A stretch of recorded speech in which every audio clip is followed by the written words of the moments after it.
राम दोस्तों, रावण के ये अधूरे सपने पूरे हो जाते तो धरती नहीं होती ऐसी। रावण एक तरफ जहाँ महापंडित और महाज्ञानी व्यक्ति था, वहीं दूसरी तरफ अपनी शक्ति और ज्ञान के घमंड में उसने खुद को ही भगवान मान लिया था। रावण की कुछ ऐसी इच्छाएं और सपने भी थे जो अगर पूरे हो जाते तो धरती ऐसी नहीं होती जैसी आज हम देख रहे हैं। रावण का सपना था कि वो शराब से दुर्गंध खत्म करना चाहता था। रावण उस समय में भी विज्ञान और तकनीक का जानकार था, लेकिन उसके इस सपने के पीछे उसकी गलत मंशा थी। दरअसल रावण ये सोचता था कि अगर शराब गंधहीन हो जाए तो हर कोई इसका सेवन कर सकेगा, जिसके बाद लोगों में असुरी शक्तियाँ बढ़ेगी, जिससे रावण और भी ज़्यादा ताकतवर हो जाएगा। इतना ही नहीं, लंकापति रावण का एक और अधूरा सपना था कि वो इंसान के खून का रंग सफ़ेद करना चाहता था। कहा जाता है कि रावण ने अपने विश्व विजय अभियान के दौरान करोड़ों लोगों का खून बहाया था, जिस वजह से सभी नदियां सरोवर लाल हो गई थी और पूरी पृथ्वी का संतुलन बिगड़ने लगा था। इसलिए रावण चाहता था कि खून का रंग लाल की बजाय सफ़ेद हो जाए, ताकि किसी को पता ही न चले कि उसने किसी का वध किया है। रावण स्वर्ग तक सीढ़ियां का निर्माण करना चाहता था। वो जानता था कि भगवान की पूजा लोग स्वर्ग और मोक्ष की कामना के लिए ही करते हैं, इसलिए वो स्वर्ग तक सीढ़ियां बनाकर सीधा भगवान को चुनौती देना चाहता था और चाहता था कि लोग भगवान की पूजा छोड़कर उसकी पूजा करें। अगर रावण को ये इच्छा पूरी हो जाती तो अच्छे बुरे सभी लोगों को स्वर्ग की प्राप्ति हो जाती। रावण का यह सपना पूरा होता उससे पहले वो भगवान श्री राम के हाथों मारा गया। इसके साथ ही रावण सोने में सुगंध डालना चाहता था। आप सभी ने सुना होगा कि लंका पूरी सोने की बनी हुई थी। ये बात दर्शाती है कि रावण सोने का बहुत ही शौकीन था और वो चाहता था कि सोने से सुगंध आ जाए, ताकि सुगंध से जान जाए कि सोना कहाँ रखा है और उसे खोजने में किसी प्रकार की परेशानी ना हो। इसके साथ ही रावण चाहता था कि दुनिया में हर इंसान के पास इतना धन हो जाए कि लोग भगवान विष्णु और माता लक्ष्मी की पूजा करना ही छोड़ दे। लेकिन उसका यह सपना भी अधूरा रह गया। यही नहीं, यहाँ तक कि रावण विश्व के 7 समुद्रों के पानी को मीठा बनाना चाहता था, ताकि पीने के पानी की समस्या हमेशा के लिए खत्म हो जाए। और वो काले रंग को गोरा करना चाहता था। दरअसल रावण का पूरा शरीर काले रंग का था। काला रंग होने की वजह से महिलाएं अक्सर रावण और पूरी असुर जाति का अपमान करती थी। इसी वजह से रावण चाहता था कि जितने भी लोग काले हैं उनके शरीरों का रंग गोरा हो जाए, जिससे कोई भी महिला उनका अपमान न कर सके और लोगों के बीच में रंग को लेकर भेदभाव न रहे। इसके साथ ही रावण का आखिरी अधूरा सपना था कि धरती पर भगवान की पूजा न की जाए। रावण खुद को इतना बलशाली समझता था कि उसकी इच्छा थी कि पूरी दुनिया में हर कोई सिर्फ उसे ही पूजे, उसका ही नाम ले। पूरी दुनिया में उसने इसके लिए कई यज्ञ भी किए, लेकिन रावण को कोई नहीं पूजता था, क्योंकि उसको पूरा घमंड था। तो इसलिए रावण के ये सपने अधूरे रह गए। तो दोस्तों इस तरह से रावण के सपने सारे अधूरे रह गए। रावण के अधूरे सपने रावण ने श्री राम से कब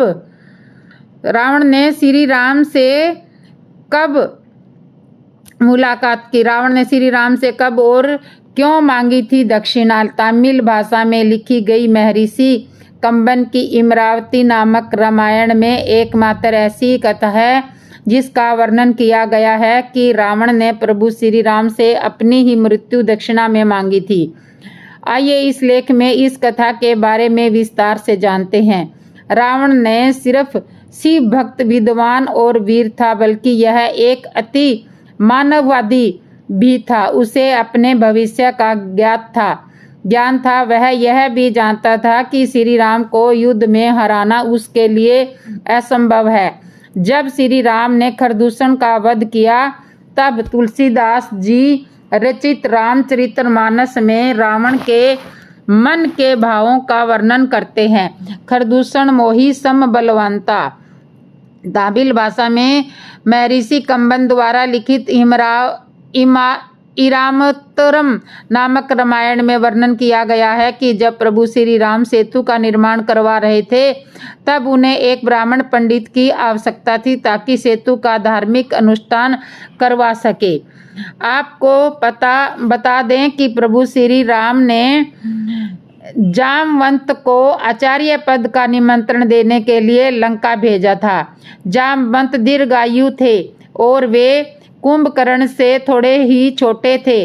लंका में पहरेदार भी हाथ जोड़कर उन्हें रास्ता दिखा रहे थे। इस प्रकार जामवंत को किसी से कुछ पूछना नहीं पड़ा था।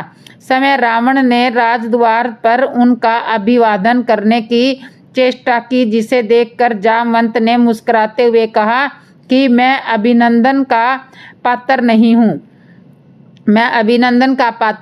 हूँ। मैं बनवासी राम का दूत बनकर आया हूँ। उन्होंने तुम्हें सादर प्रणाम कहा है।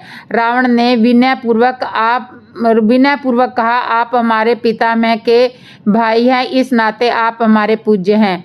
आप कृपा आसन ग्रहण करें। यदि आप मेरा निवेदन स्वीकार कर लेंगे तभी मैं संभवतः मैं भी आपका संदेश सावधानी से सुन सकूंगा। यही जामवंत ने कोई आपत्ति नहीं की। उन्होंने आसन ग्रहण किया। रावण ने भी अपना स्थान ग्रहण किया।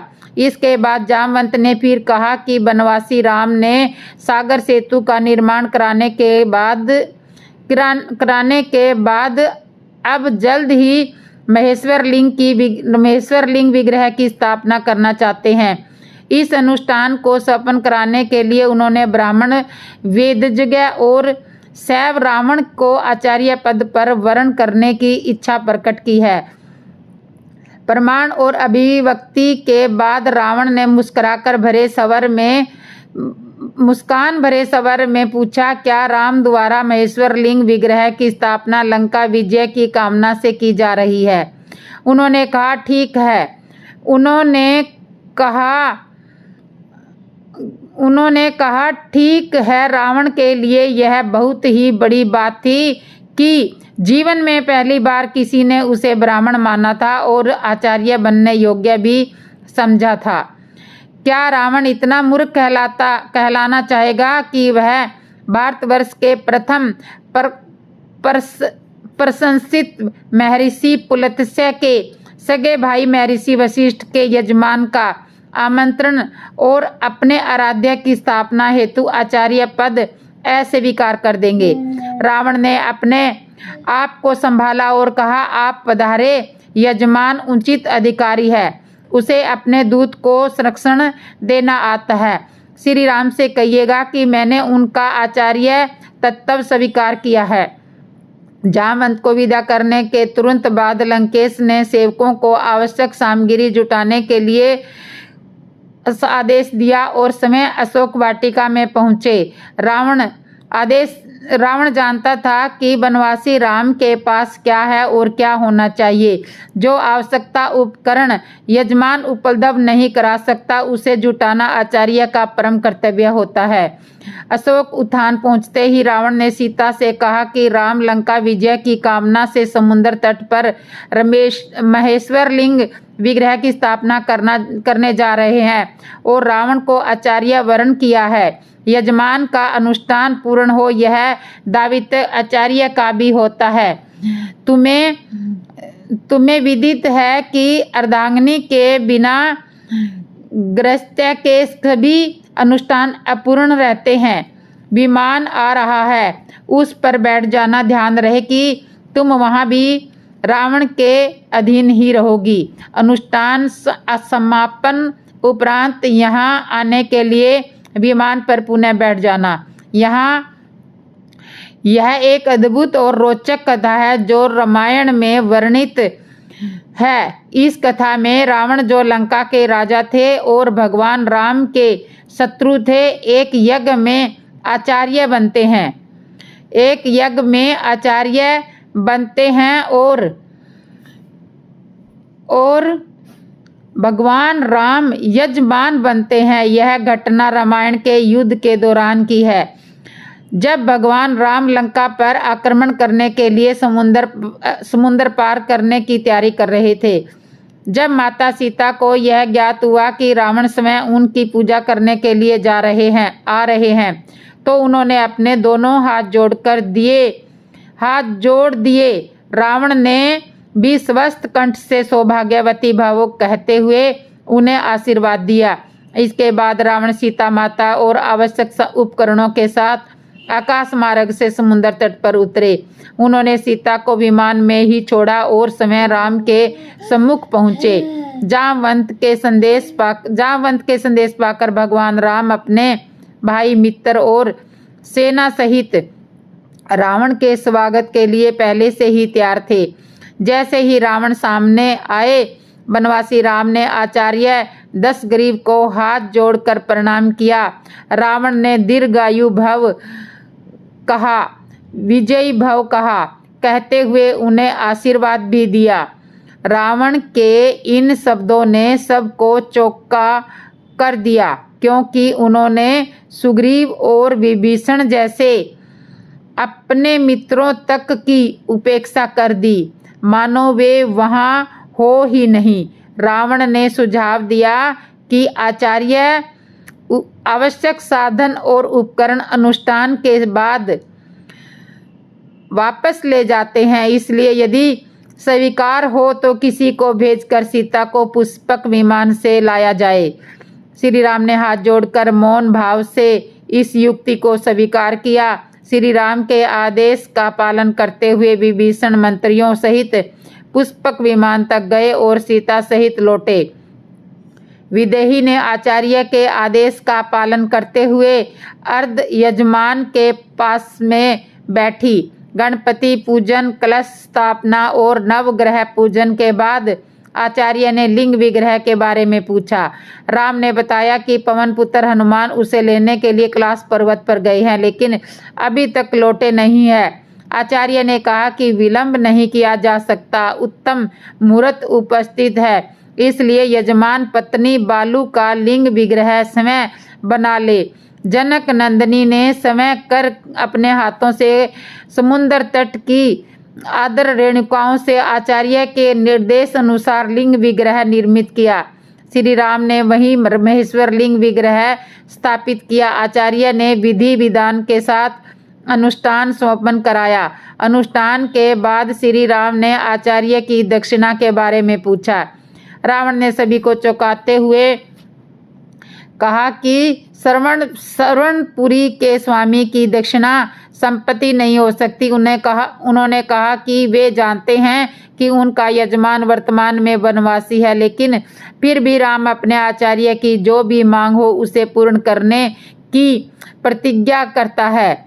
रावण ने अपनी दक्षिणा में यह मांगा कि जब वे मृत्युशय्या ग्रहण करे तो यजमान उनके सम्मुख हो, और श्री राम ने उनकी ये दक्षिणा स्वीकार की और जब रावण का अंतिम समय आया तो श्री राम उनके सम्मुख थे। तो ये रावण की यही दक्षिणा थी कि जब मुझे मौत आए तो राम मेरे सामने होए।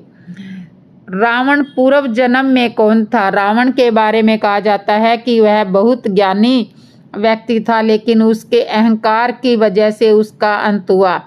रावण के एक जन्म के बारे में तो कहा जाता है कि लंका में वह राक्षसों का राजा था। रामायण में भी इसका बेखूबी जिक्र मिलता है, लेकिन कुछ साक्ष्यों के अनुसार अपने पिछले जन्म में रावण राक्षस नहीं था।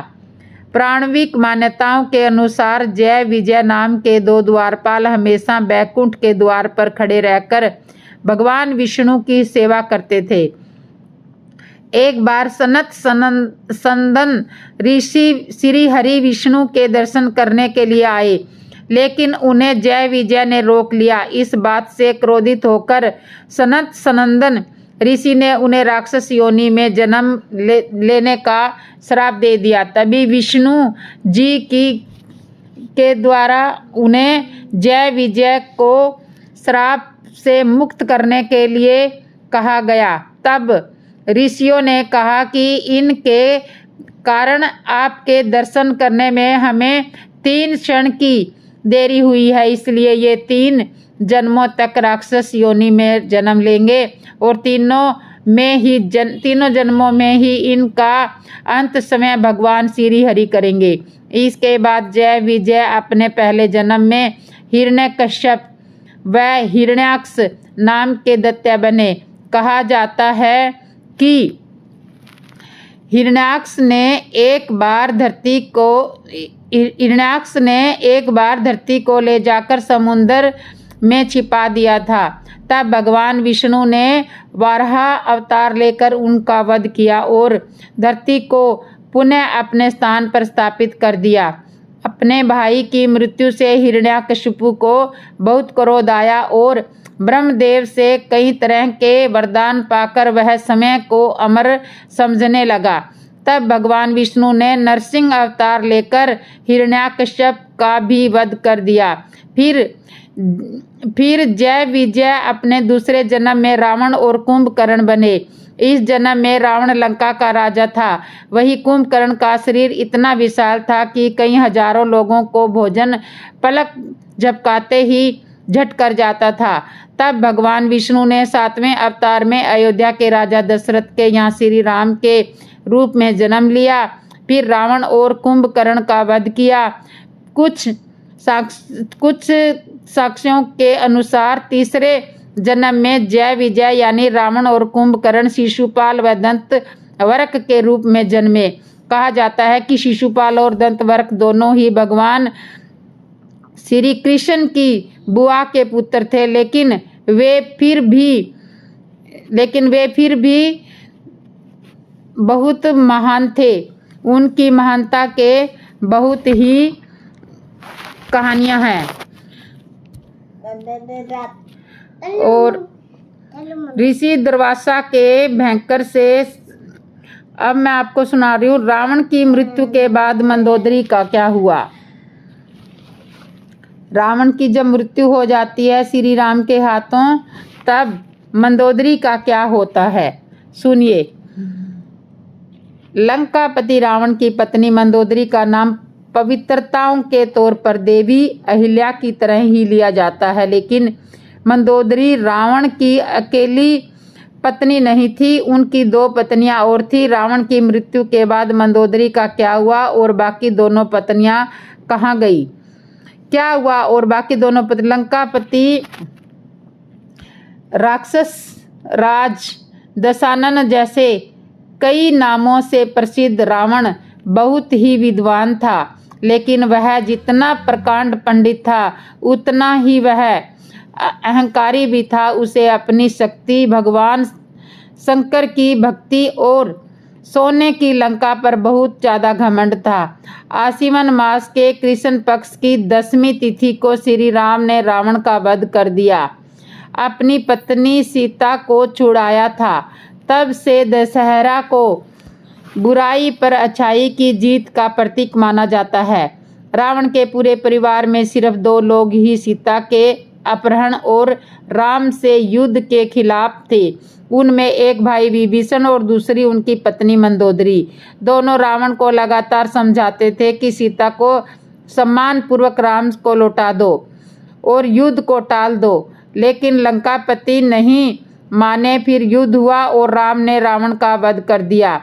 वाल्मीकि रामायण में बताया गया है कि जब रावण की युद्ध में मृत्यु होती है तो मंदोदरी कहती है, अनेक यज्ञों का विलोप करने वाले, धर्म को तोड़ने वाले, देव असुर व मनुष्यों की कन्याओं का हरण करने वाले, आज तू अपने पाप कर्मों के कारण ही मृत्यु को प्राप्त हुआ है। रावण के वध के बाद राम ने लंका का राजपाट रावण के छोटे भाई विभीषण को सौंप दिया। लंकापति रावण की पत्नी मंदोदरी को पतिव्रता धर्म का पालन करने के लिए देवी अहिल्या के बराबर माना जाता है। फिर भी मंदोदरी के अलावा रावण की 2 पत्नियां थी। दूसरे शब्दों में कहें तो उनकी कुल 3 पत्नियां थी।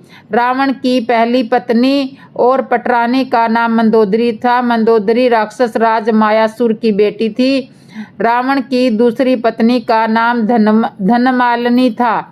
तीसरी पत्नी के बारे में कहा जाता है कि रावण ने उसकी हत्या कर दी थी। इंद्रजीत, मेघनाथ, महोदर, प्रहसत, विरापाक्ष, भिक्कम और मंदोदरी के वीर भूकंप मंदोदरी के पुत्र थे। धन्यमालिनी से अतिकाय और त्रिशिरा 2 बेटों ने जन्म लिया था। तीसरी पत्नी के प्रहस्था, नरातका और देवातका नाम के बेटे थे। पौराणिक कथाओं के अनुसार अप्सरा मथुरा कैलाश पर्वत पर भगवान शिव की तपस्या में पहुंची। उसने माता पार्वती को नहा पाकर शिव जी को रिझाने की कोशिश की। जब पार्वती वहां पहुंची तो उन्होंने क्रोधित होकर मंथरा को 12 साल तक मेंढक बने रहने और कुएं में रहने का श्राप दे दिया। इसी समय कैलाश पर्वत पर असुर राज मायासुर अपनी पत्नी के साथ बेटी की कामना के लिए तपस्या कर रहे थे। दोनों ने 12 बरस तक तप किया। उसी समय मथुरा के श्राप का अंत हुआ तो वह कुएं में रोने लगी। असुर राज और उनकी पत्नी उसी कुएं के नजदीक तपस्या कर रहे थे। जब दोनों ने मथुरा के रोने की आवाज़ सुनी तो असुर राज ने तपस्या छोड़कर उसे बाहर निकाला। पूरी बात सुनने के बाद दोनों ने मथुरा को ही अपनी बेटी मान लिया। फिर उन्होंने मथुरा का नाम बदलकर मंदोदरी कर दिया। असुर राज मायासुर के महल में मंदोदरी को राजकुमारी का जीवन मिला। इसी बीच एक दिन रावण मायासुर से मिलने महल पहुंचा। उसने मंदोदरी को देखा और मोहित हो गया। उसने मायासुर से मंदोदरी का हाथ मांगा। मायासुर ने उसका प्रस्ताव ठुकरा दिया तो क्रोधित होकर रावण ने मंदोदरी का अपहरण कर लिया। दोनों राज्यों में युद्ध की स्थिति बन गई, लेकिन मंदोदरी जानती थी कि रावण उसके पिता से ज़्यादा शक्तिशाली है। इसलिए मंदोदरी ने रावण के साथ रहना स्वीकार कर लिया। इसके बाद रावण ने मंदोदरी से विधि विधान से विवाह किया और उन्हें अपनी पटरानी बनाया। यह रावण की पहली पत्नी थी। रावण की मृत्यु के बाद भगवान राम ने मंदोदरी और विभीषण के विवाह का प्रस्ताव रखा। मंदोदरी ने इस प्रस्ताव को मानने से इनकार कर दिया। इसके बाद एक बार भगवान राम सीता और हनुमान के साथ मंदोदरी को समझाने के लिए गए।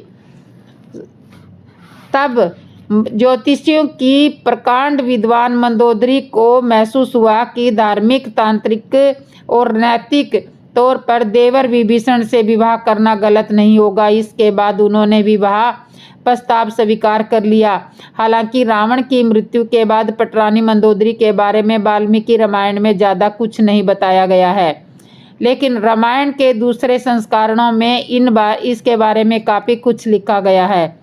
वहीं उसकी अन्य दोनों पत्नियों में एक की खुद रावण ने हत्या कर दी थी, जबकि तीसरी पत्नी के बारे में कहीं जिक्र नहीं मिलता है। रावण के 2 भाई और 1 बहन के बारे में आप सभी जानते होंगे। इनका नाम कुंभकर्ण, विभीषण और शूर्पणखा था। लेकिन रावण के और भी भाई बहन थे। रावण के कुल 6 भाई थे। इनमें विभीषण, कुंभकर्ण के अलावा कुबेर, अहिरावण, खर और दूषण भी थे। साथ ही रावण की शूर्पणखा के अलावा 1 बहन और थी, जिसका नाम कुंभिनी था। वह मथुरा के राजा मधु राक्षस की पत्नी थी और राक्षस लवणासुर की माँ थी। वहीं खर, दूषण, कुंभिनी, अहिरावण और कुबेर सगे भाई बहन नहीं थे। दोस्तों, आपको यह पौराणिक कहानी कैसी लग रही है तो कमेंट करके जरूर बताना। मम्मी, रावण के बाद शूर्पणखा का क्या हुआ, जानिए। रामायण में सभी राक्षसों का वध हुआ था, लेकिन शूर्पणखा का वध नहीं हुआ था। उसकी नाक और कान काटकर छोड़ दिया गया था। वह कपड़े से अपने चेहरे को छुपाकर रखती थी। रावण के मर जाने के बाद वह अपने पति के साथ शुक्राचार्य के पास गई थी और जंगल में उनके आश्रम में रहने लगी थी। राक्षसों का वंश खत्म न हो, इसलिए शुक्राचार्य ने शिव जी की आराधना की।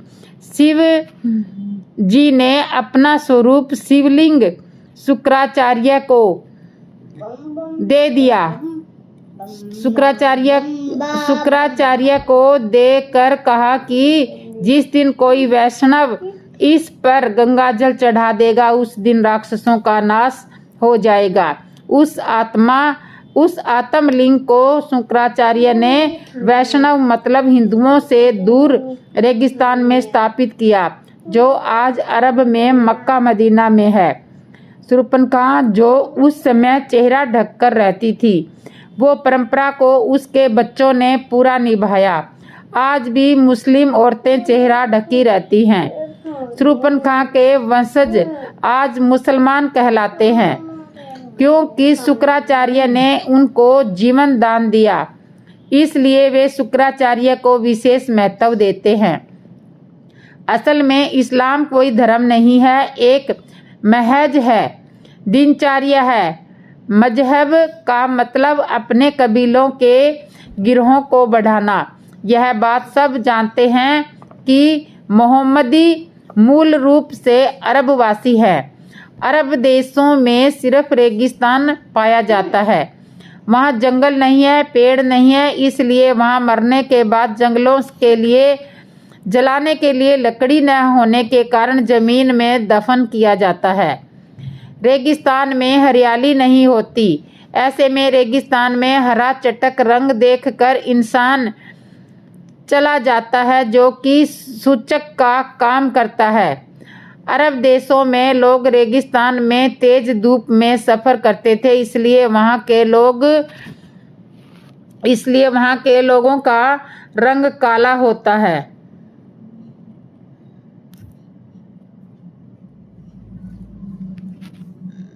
तो कहाँ चला गया?